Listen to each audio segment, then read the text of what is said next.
Assalamualaikum warahmatullahi wabarakatuh.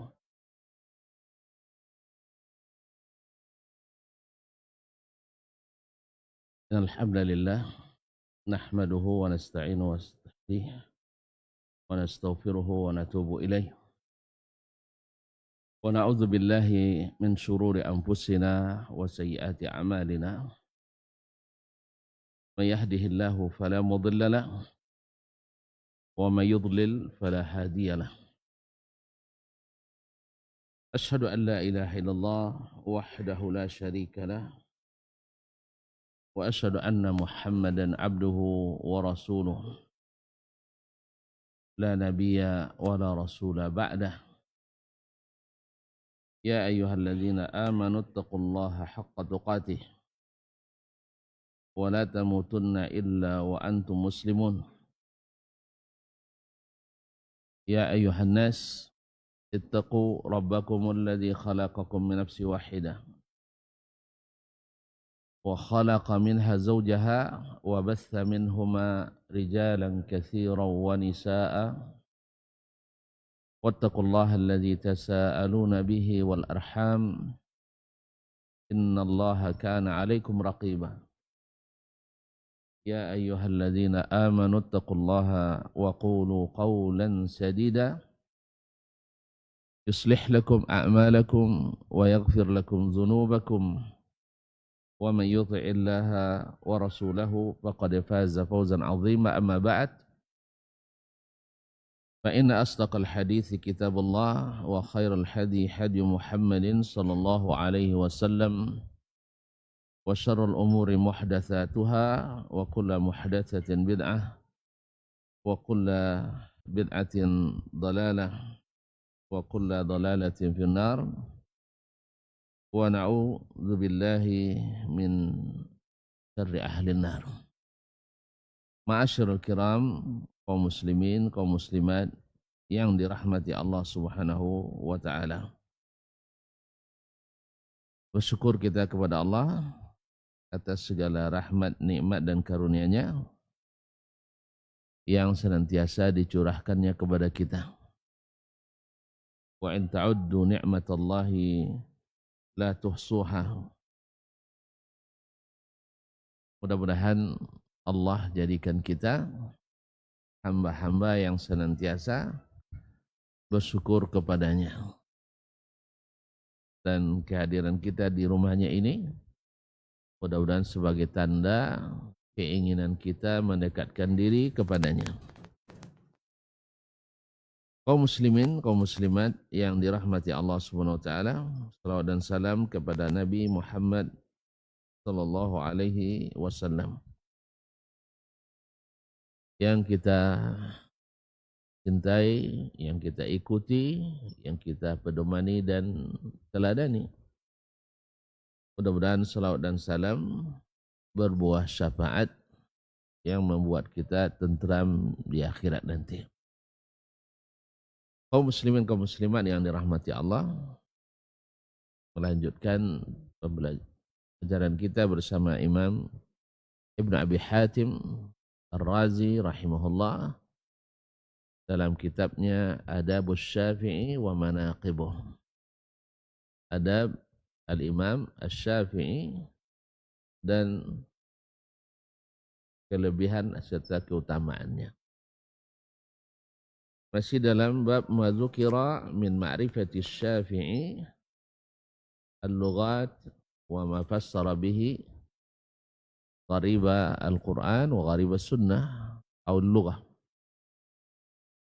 tentang apa yang diriwayatkan berkenaan dengan penguasaan Imam Asy-Syafi'i terhadap bahasa. Tapi ini tentu saja bahasa Arab dengan segala logatnya, dengan segala perbedaannya. Qala rahimahullah, qala rawi akhbarana Abul Hasan, telah menceritakan kepada kami Abul Hasan Ali ibn Abdul Aziz ibn Mardak An-Nisaburi. Qala akhbarana Abu Muhammad, telah menceritakan kepada kami Abu Muhammad, yaitu Abdurrahman ibn Muhammad ibn Idris ibn al-Munzir al-Hanzali, yang dikenal dengan Ibnu Abi Hatim Ar-Razi, penulis kitab ini. Qala haddatsana abi, telah menceritakan kepada kami bapakku, yaitu Imam Abu Hatim Ar-Razi, Muhammad ibn Idris ibn al-Munzir al-Hanzali Ar-Razi. Qala haddatsana Harmalah ibn Yahya, telah menceritakan kepada kami Harmalah ibn Yahya At-Tujibi Al-Misri. Harmalah ibn Yahya At-Tujibi Al-Misri. Qala sami'tu Asy-Syafi'iyya yaqul, saya mendengar Imam Asy-Syafi'i berkata, Imam Asy-Syafi'i Muhammad ibn Idris ibn al-Abbas al-Qurashi al-Muttalibi radhiyallahu anhu, yaqul, dia berkata, Ashabul Arabiyyah jinnul ins yubsiruna ma la yubsiru ghairuhum. Yubsiruna ma la yubsiru ghairuhum. Ahli Ashabul Arabiyyah, yaitu orang-orang yang ahli bahasa Arab itu adalah jinnya kalangan manusia. Jinnya kalangan manusia. Yubsiruna ma la yubsiru ghairuhum. Mereka dapat melihat yang tak terlihat oleh selain mereka.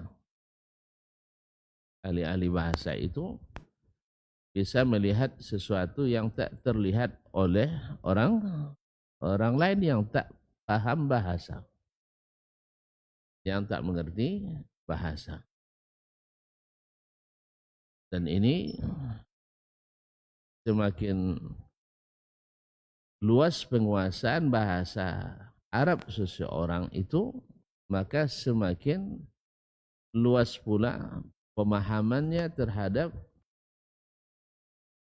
teks Arab, baik Al-Quran maupun hadis Nabi alaihissalatu wassalam. Sebagai bukti, Imam Asy-Syafi'i rahimahullah dari bahasa, misalnya dia memahami dari sebuah hadis yang ringkas, tetapi bisa memaknainya dengan makna yang sangat luas. Itu dalam kisah yang masyhur ketika beliau bermalam di rumah Imam Ahmad bin Hanbal rahimahumullah.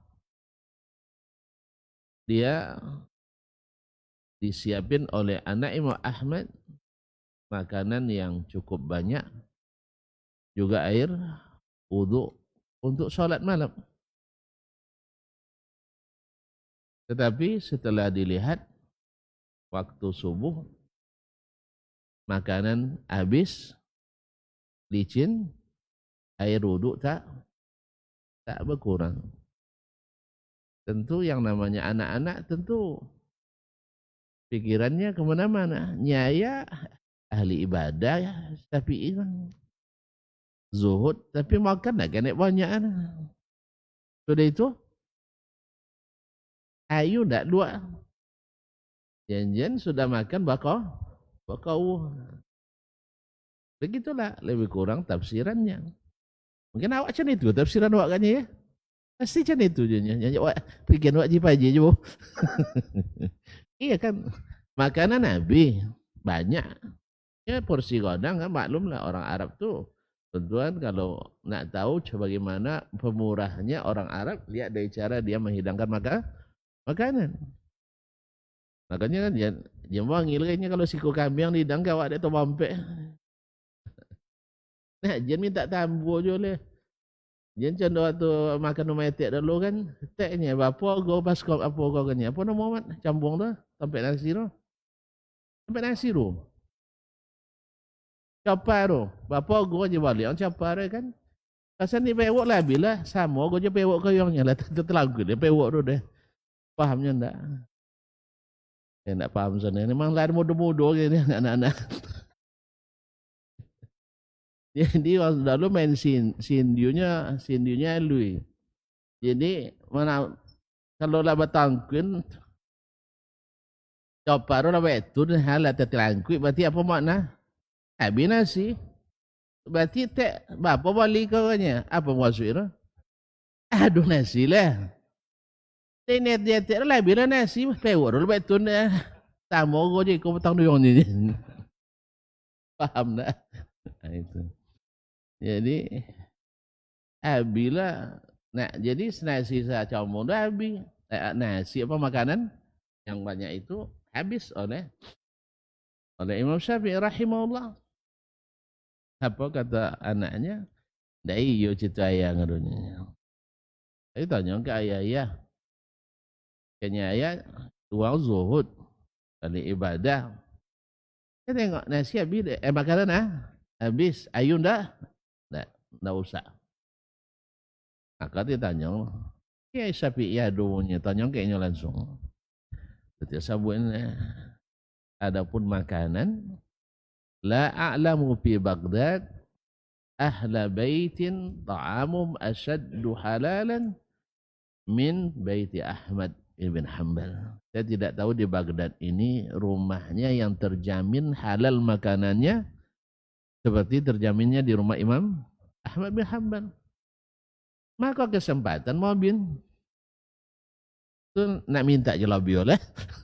Terpaksa dia ngajak dia isi dan mengambil gizi dari makanan yang terjaga kehalalannya tadi. Wa ammal ma, adapun air, faqad taqawaitu bitta'am. Saya karena sudah makan banyak, maka badan saya kuat. Oleh sebab itu fa akhadtu ata'ammalu bi hadis Rasulullah sallallahu alaihi wasallam ya Aba Umair ma fa'ala an-nughair. Wahai Abu Umair, bagaimana keadaan burung nughairmu? Burung kudidi. Tahu tu kudidinya? Tak jawab dia. Tak wang siko apa tuan-tuan Pak ni? Burung kudidi apa besar ya? Apa nonton tu? Apa nak jual? Burung pipit. Dia. Burung padi. Yang lama nak babuat ladang tu. Dia nak habis je lah. Apa nama? Ungge kudidi. Okay. Jadi kaum muslimin. Fastambattu minhu 70 mas'alah fiqhiyah. Sampai saya bisa istimbat daripadanya 70 masalah fikih. Subhanallah, kalau bukan karena pengetahuan bahasanya yang luas, tak mungkin beliau mengistimbat dari hadis yang penggalah hadis yang pendek saja sampai 70 masalah. Demikian juga kita ketika melihat beliau kaum muslimin dan muslimat dalam menafsirkan Al-Quran. Nah, kalimat misalnya kalimat dalu seperti yang sebelum ini, kalimat gharb, kalimat zanub, itu semuanya baladi arti kalau di arti bahasa Indonesia. Itu baladi. Tak jawab dia, apa jorok? Ember. Nah, tapi tidak semuanya. Kalau Arab, mereka membedakan antara ember baisi dengan ember kosong. Kemudian ember godang dengan ember enek. Beza-beza nama. Kalau cik namanya kan. Jadi begitulah orang-orang Arab itu kalau zanub sampai ayu juga artinya, tapi maknanya zanuban min ma artinya air berisi, ember berisi air penuh. Zanub. Dalu baru dikatakan dalwun kalau digunakan untuk menyingok atau menyingok nyawak nyawak Yobera menimba menimba air. Nah, kalau banyak godang sekenek lah pakai katrol, nah, itu namanya gharb. Namanya garbun. Nanti sambil kalian garbun itu barat artinya Ustaz. Iya dia. Tapi kalau citonya ngu ayu ada barat artinya. Ember godang sama aja kita istawanya. Nya do kayak ya dia jadi jin juga dong tapi jin jahe kayak. Nah, ketika kita dimasyurkan kalimat Ar-Rahman alal arsy istawa misal. Ahli-ahli bahasa akan mengungkit-ungkit makna istawa dak ciri hati juga artinya banyak artinya. Ya, kok jin juga. Jin manusia aja. Cuman jin jahe sekalian. Apa sebab ya sebab jin jahe? Iya dia tentu dia mosong istawa dalam bahasa Arab maknanya banyak. Tapi ndak sodo bisa dipoken ke Allah Ta'ala dojunya. Sah? Kan di antara makna istawa luwi yang sebelumnya bengkok. Tuh bisa doh dipakai untuk Allah Ta'ala. Allah bengkok di hati aras. Masuk? Kan tak masuk dah.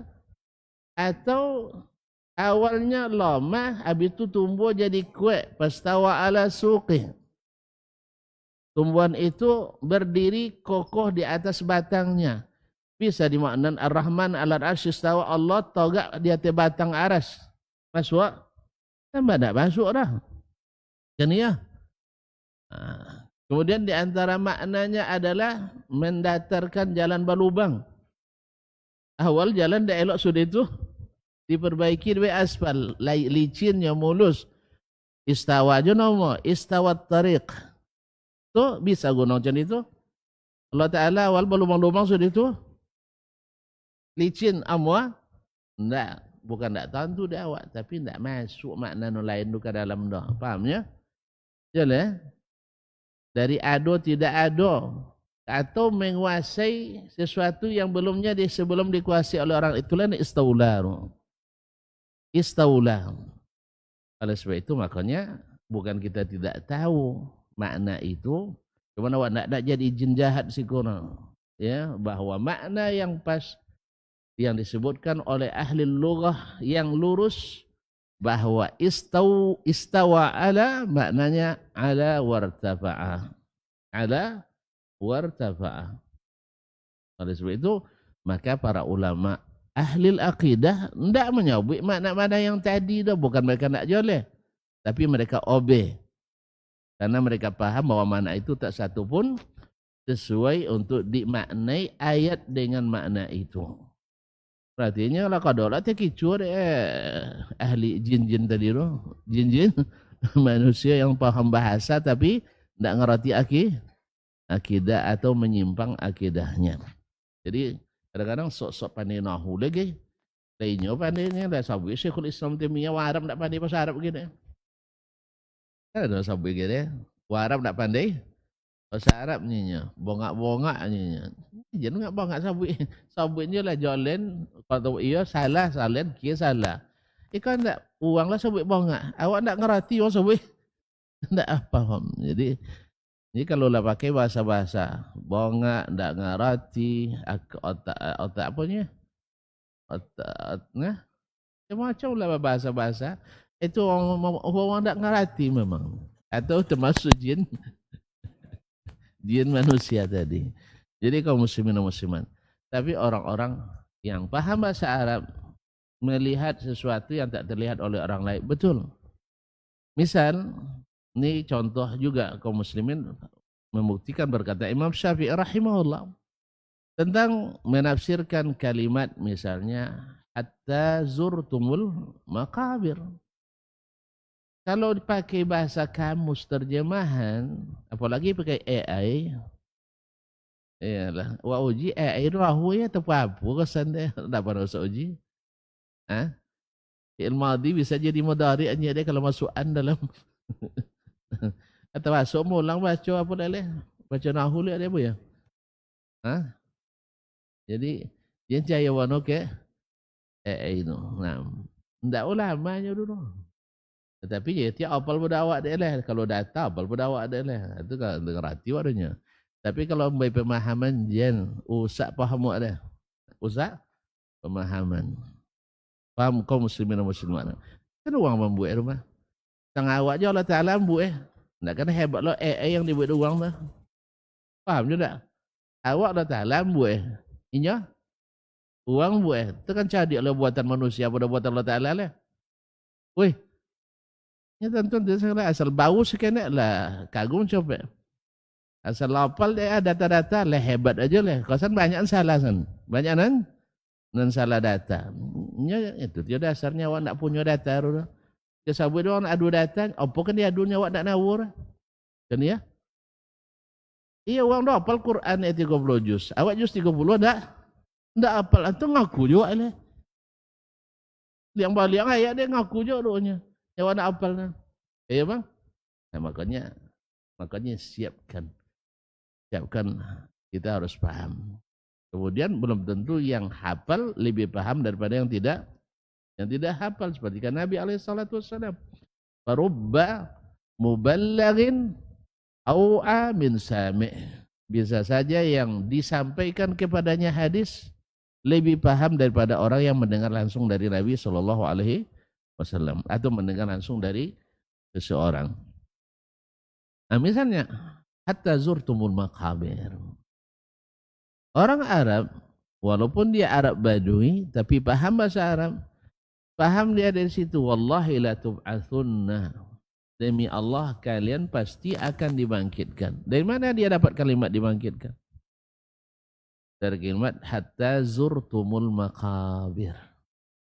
Sampai kalian ziarah ke kuburan. Yang namanya penziarah itu tahu?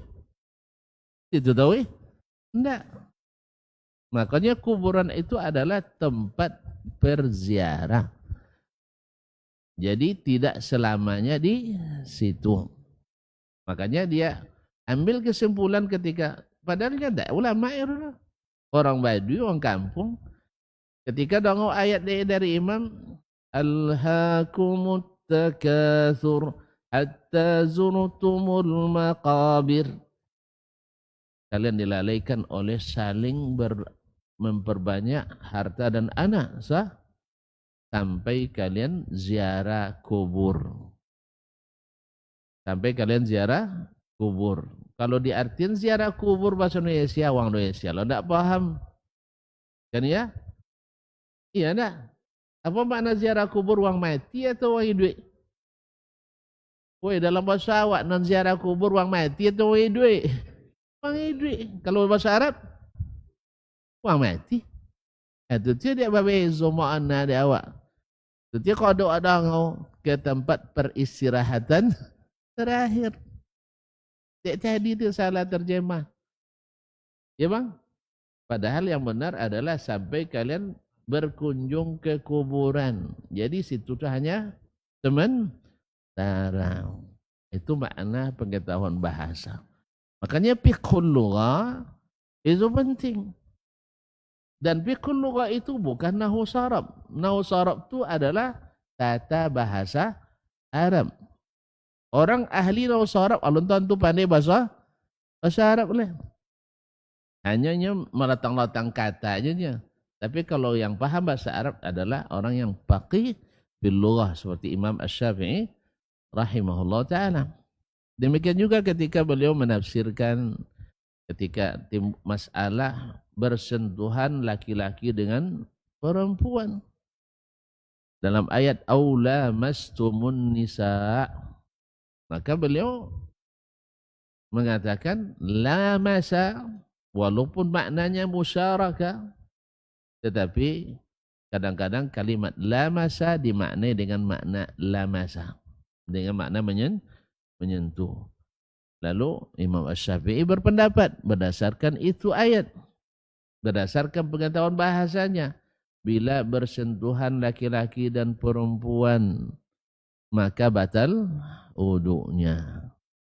Tapi ahli bahasa yang lain melihat lagi makna yang lebih dari yang terlihat oleh Imam Syafi'i rahimahullah ta'ala. Di mana dalam ayat itu disebutkan tentang tayamum sebagai pengganti. Hah? Pengganti? Tayamum, pengganti? Ya wuduknya. Wuduk dan mandi. Wuduk dan mandi. Maka di ayat disebutkan bahwasanya seseorang selesai dari buang hajat, apa namanya? Minal ghaid, apa? Pangkal ayatnya? Kan kalau lupa dah tak tahu kan soalnya. Nah, aula sebelum aula masumun nisa. Subhanallah. Di ayat itu disebutkan bahwa seseorang selesai buang hajat besar. Hajat besar apa? Hadas kecil, hadas besar. Iya ya. Hajat besar, hajat besar. BAB. Nah, itu lah. BAB. Hadas besar, hadas kecil. Puasa rumah. Puasa. Kok bisa kena?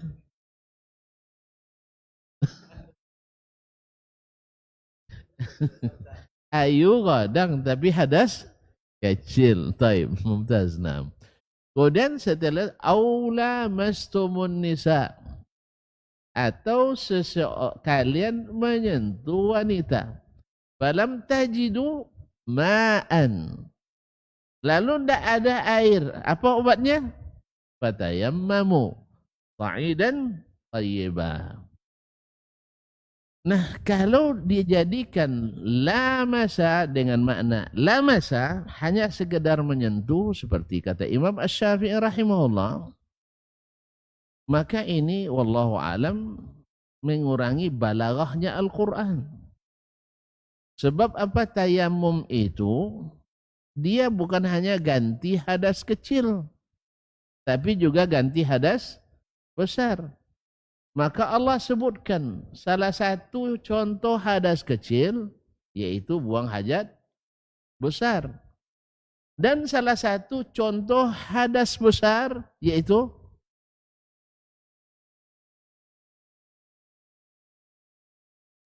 menyentuh wanita. Apakah menyentuh wanita itu hadas besar? Menyentuh wanita, pegang ceniko, hadas besar? Enggak, berarti makna menyentuh di situ sesuai dengan kalimat sarafnya lamasa yulamisu mulamasatan, yaitu saling menyentuh. Kalaulah saling menyentuh menggaturu. Apa menggatu? Enggak. Kalau lama ngatu le orang paluti deh kan ya. Kalau lah dipaluti ngono bang tu kan ya. Paham? Alhamdulillah. Kalau tidak paham dah payah dah. Jadi karena tayamum yang disyariatkan itu ganti dari hadas kecil dan hadas besar. Maka munasabahnya masing-masing dari hadas itu harus ada contoh yang disebutkan. Paham tak? Paham tak? Supaya nanti orang tak bertanya lagi. Kalau dijadikan seperti dia maknai oleh Imam Syafi'i, lamasa dengan makna lamasa hadas kecil, berarti orang nanti memahami dari ayat itu yang digantikan oleh tayamum itu hanya hadas kecil atau wudu saja. Wudu saja. Nah, Allah SWT ingin tunjukkan kepada kita hadas kecil dan hadas besar dua-duanya boleh diganti dengan wudu. Dengan tayamum. Nah, artinya kalau antum berhadas kecil selesai dari buang hajat besar, lalu perlu bersuci. Apa sucinya? berwudu. Kalau antum melakukan hadas besar lalu bersuci, apa sucinya? Mandi. Nah, bila kedua-duanya tidak bisa dilakukan karena tidak ada air atau tidak cukup air atau tidak dibolehkan menggunakan air, maka diganti dengan tayamum. Boleh, berarti kau dua-dua boleh. Tak tanya usut tuan-tuan laki dan lain. Boleh kau dua, kalau junub boleh kau ganti sat? Tak, ada ayatnya. Oleh sebab itu para ulama yang lain melihat dari sisi bahasa, karena memang kalimat lamasa maknanya adalah lil musyarakah. Artinya saling menyentuh antara laki-laki dan perempuan. Kalau sudah saling menyentuh, berarti kanya menggotu. Nah, kanya menggotu. Kalau kanya menggotu, maka wajib. Tentu kadaik bang. Makanya wajib mandi. Paham? Makanya balaghatul Quran, yaitu ketinggian sastra Al-Quran, mengharuskan atau membuat kita cenderung memaknai dengan makna asal, yaitu musyarakah. Bukan makna yang disebutkan oleh Imam Asy-Syafi'i, karena kalimat lamasa kadang-kadang dimaknai dengan lamasa. Tapi pada asalnya tidak. Pada asalnya adalah dimaknai dengan saling menyentuh. Jelas? Nah, ini dari sisi bahasa. Jadi kaum muslimin dan muslimat kadang-kadang sesuatu tak terlihat oleh yang lain, tapi oleh ahli bahasa terlihat. Contoh lain yang disebutkan oleh para ulama misalnya, yang sering juga kita bilang, ada seorang badui juga, orang Arab badui, solat di belakang imam, dia baru masuk Islam.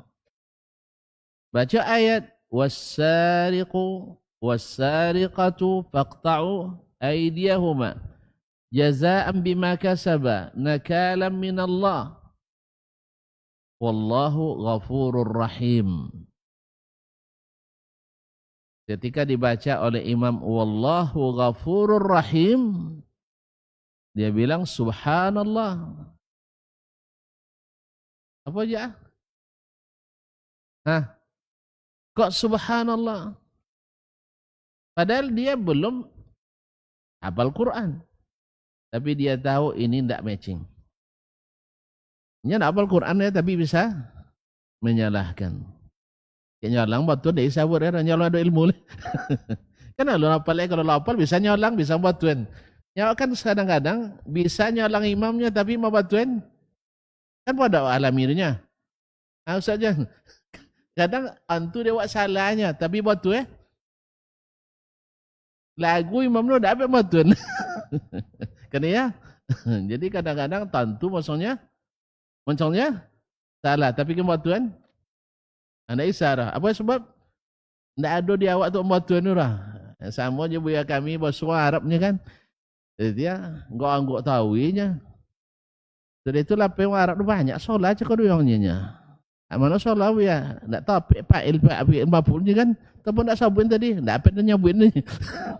Tak apa cara nyabuin nah. Nya tentu salah tapi tak pandai. Tak pandai bahasa Arab sama aja jawabnya.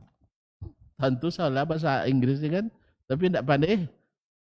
Memikir hanya pandai cerita orang. Jadi kaum muslimin dan muslimat dirahmati Allah.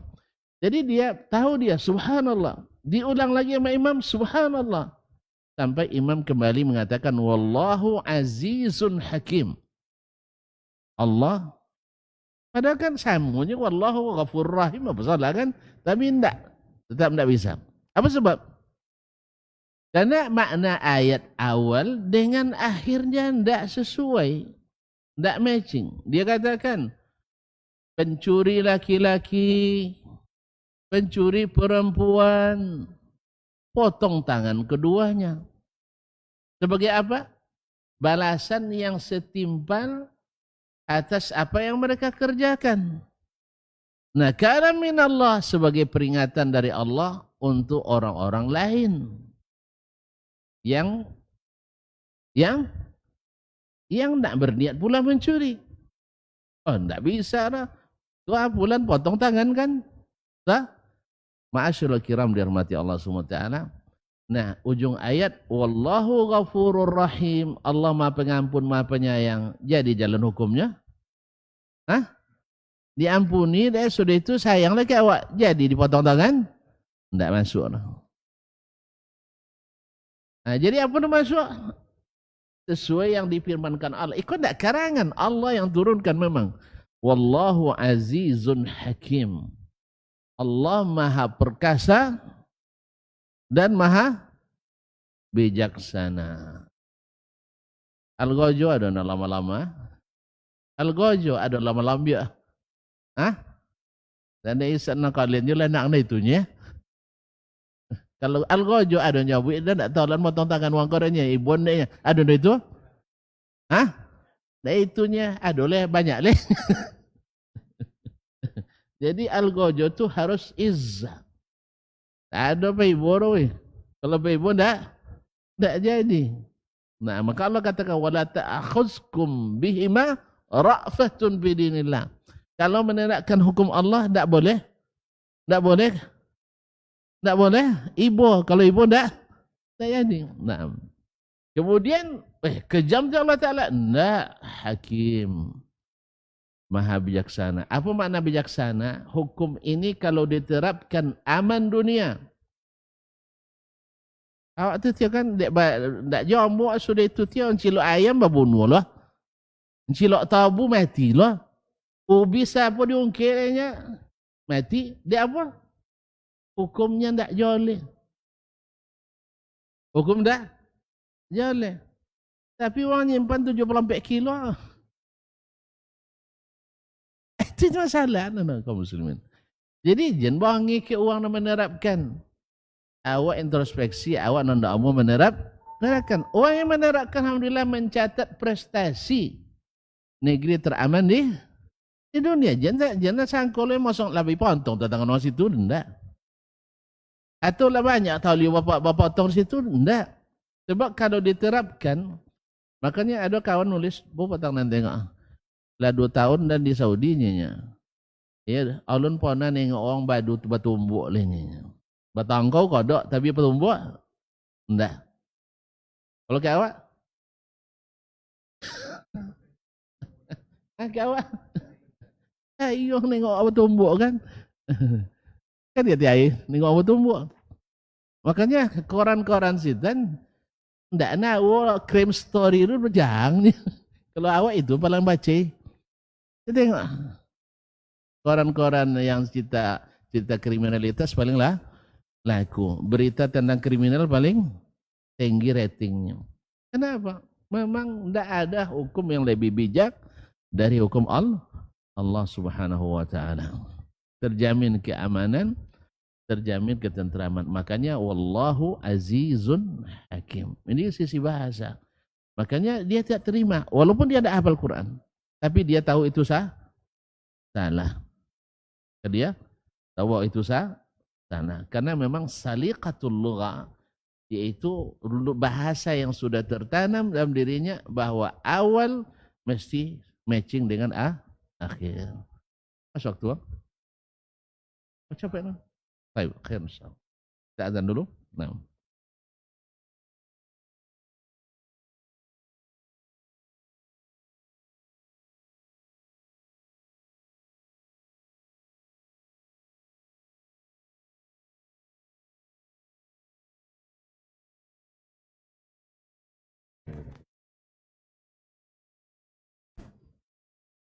Allahu Akbar. Allahu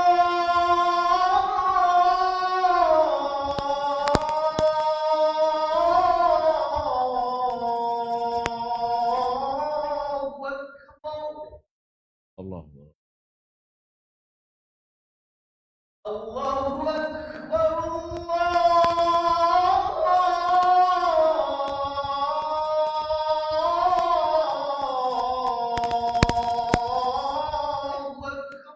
Allah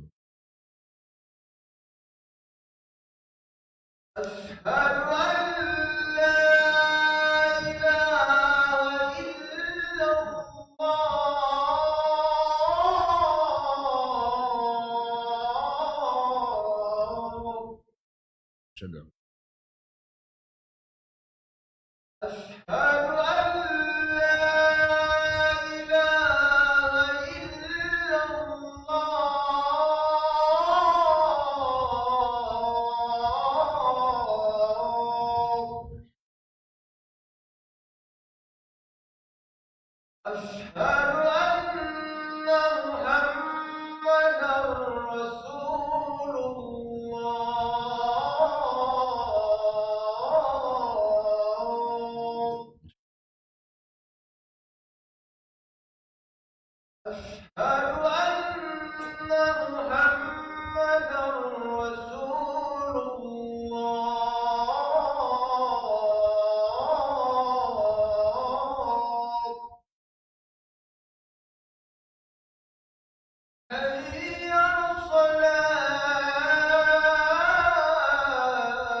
Baik, kaum muslimin dan muslimat rahmati Allah.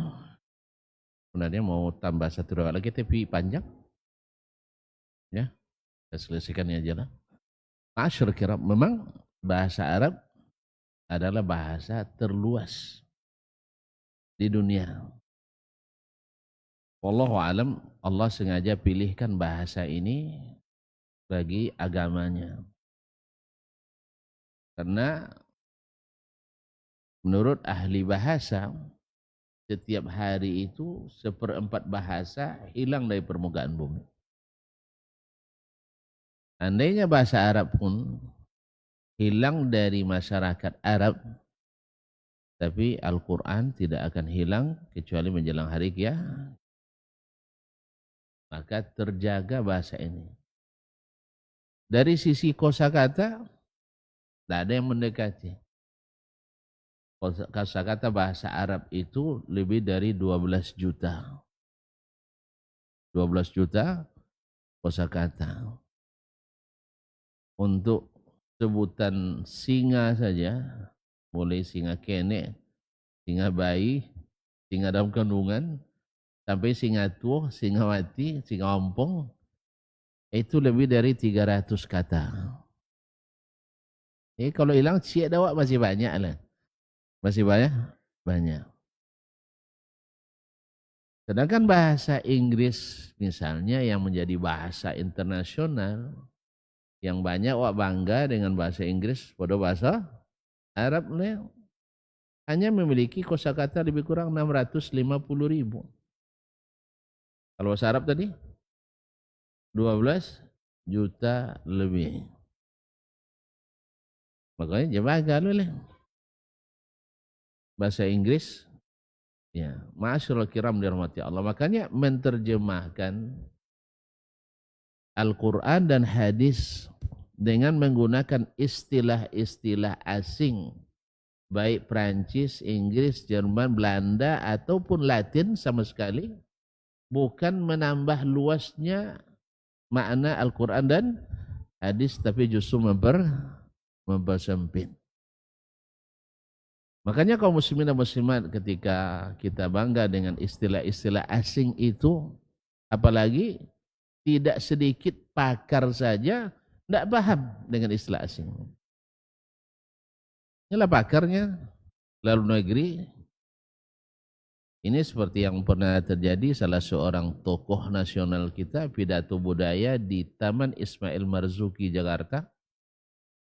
Taman budaya tentunya kan. Nah,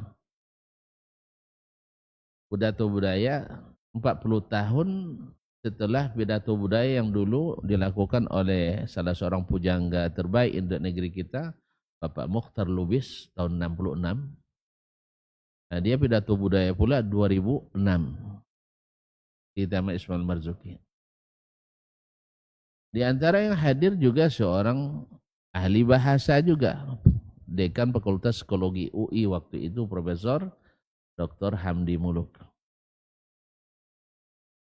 Lalu di ulasannya keesokan harinya di media Indonesia, dia menyampaikan, membandingkan antara pidato budaya 66 dengan 2006. Pidato budaya 2066 murni berbahasa Indonesia. Sehingga betul-betul menggambarkan, mengekspresikan, pakai bahasa asing lagi ya, mewakili budaya Indonesia. Karena memang disampaikan dengan bahasa Indonesia asli, alami, natural lah. Nah, keren kan sabut natural kan? Nah, pure, murni. Sehingga enak didengar, mudah dicerna, dan serasa betul-betul berada di Indonesia. Nah, sedangkan yang pidato B2006 karena tamat luar negeri dari tamat barat, ya walaupun dianggap sebagai budayawan kita, tetapi lupa dia menggunakan bahasa Indonesia yang baik. Sehingga menurut penilaian beliau waktu itu, hampir 2/3. Sepertiga lah banyak, kok 2/3. 2/3 istilah yang dipakai oleh sang profesor, karena profesornya kan, itu menggunakan istilah asing. Menggunakan istilah asing. Sehingga pidatonya tentu terasa asing.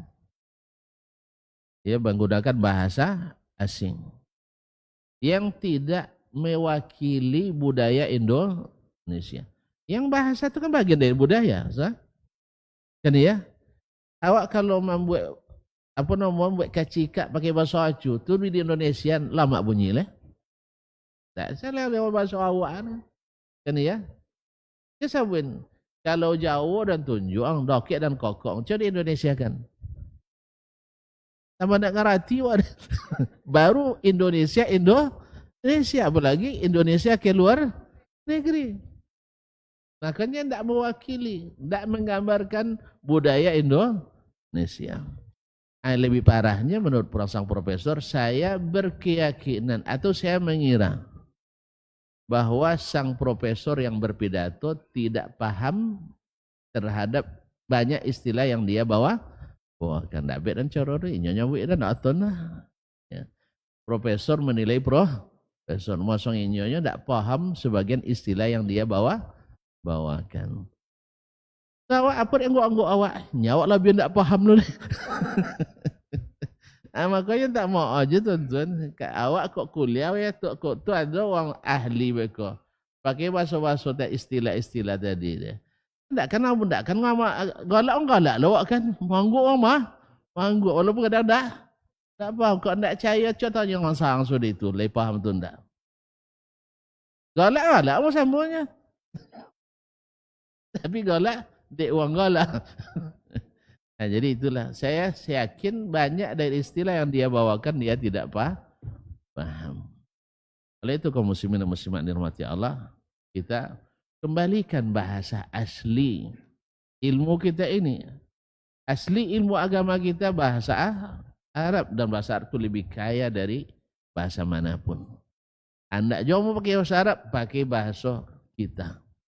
Karena kita di Indonesia. Karena negeri-negeri maju semuanya di bidang apapun yang menggunakan pengantar bahasanya murni bahasa negerinya. Aku tidak kacau-kacau. Indonesia sekenek loh, bahasa Cina sekenek loh, Mandarin kan, ikolah sekenek lah. Akhirnya setiap so es campur lah. Jadi oleh sebab itu kembalikan ke Sumpah Pemuda, satu bahasa Indonesia. Ya, tentu para petinggi, para akademisi harus menyadari ini. Cuma nampaknya banyak anak tidak sadar. Kalau buat bahasa Indonesia, kau bahasa suwogongnya. Jadi boleh dianggap bahasa ilmiah kalau beristilah asing. Asing itu tidak luar Arab dah. Nya usul fikih kaji tapi pakai bahasa-bahasa Inggris atau bahasa Latin. Nah, dan ini adalah kemunduran. Karena negeri-negeri maju semuanya menggunakan bahasa asli mereka. Paham tak? Jepang maju teknologi, cepat ke Jepang pakai bahasa apanya? Bahasa Jepang. Korea bahasa Korea. Cina bahasa Cina, Inggris bahasa Inggris, apalagi Inggris kan. Nah, jadi kita juga jangan setengah-setengah. Kita juga harus menghidupkan bahasa aslinya ilmu itu atau bahasa asli negeri kita ini, supaya pemahaman lebih mendalam. Jangan contoh-contoh paham tapi tidak ngerti contoh tadi dia banyak makna istawa dulunya. Kasan tidak tentu receh telusuri makna satu-satu. Ternyata tidak satu pun yang sesuai kecuali makna yang disebutkan Al-Quranul Karim dan hadis Nabi alaihissalatu wassalam. Baik, barangkali sampai di sini kajian kita pada kesempatan ini. Mudah-mudahan Allah berikan manfaat daripada ilmu yang kita dengar dan mudah-mudahan bisa diamalkan dalam amal saleh yang diterima hendaknya. Amin ya rabbal alamin. Wa subhanakallah bihamdik asyhadu an la ilaha illa anta astaghfiruka wa atubu ilaik. Wassalamualaikum warahmatullahi wabarakatuh.